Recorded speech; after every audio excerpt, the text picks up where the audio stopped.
So another Annie B 2-minute video. And I was thinking about the virtual ministry of Jesus. Everything we do with the Berry Bunch is online. And the whole point of our ministry, the whole way we set it up, all the output that we create, it's virtual. It's online. It's not in person.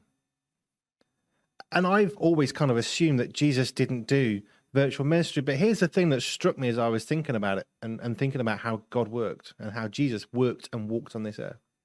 Because I was recalling how they walked past a village, a town, and they were going to go, and Jesus said, no, we're not going to go there. And the disciples says, oh, let's rain down some sulfur and obliterate it. Because here's the thing. Why would they think that if they haven't done it before? We know not everything was recorded.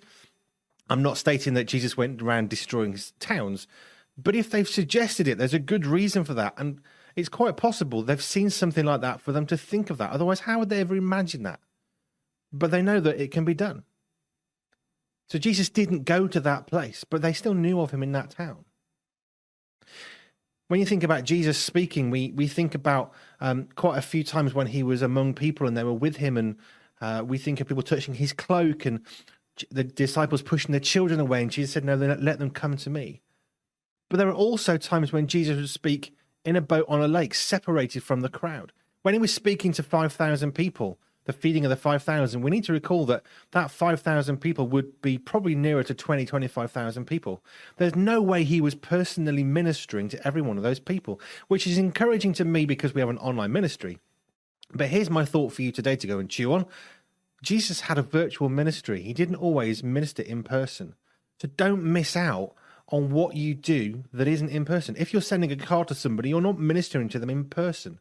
It's a virtual blessing. We had a card from someone. The personal message is important, but he didn't say those words. He wrote those words. He put them in a card and he sent them to us, and they are beyond precious and actually different from him saying it in person, because we have a permanent record of that now. And we have a permanent record of what Jesus said, and that is his virtual ministry that's ongoing. So don't discredit people who do online stuff. Not that anyone's attacked us. It's not defensive anything. But don't think, oh, it's not good enough. Actually, if it's got God in it, it's more than good enough.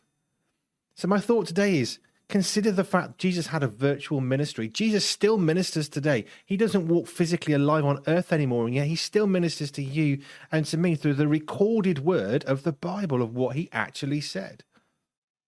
The people who he spoke to weren't able to tell us what he did, but we have a record of what they said and what he did, and that's amazing.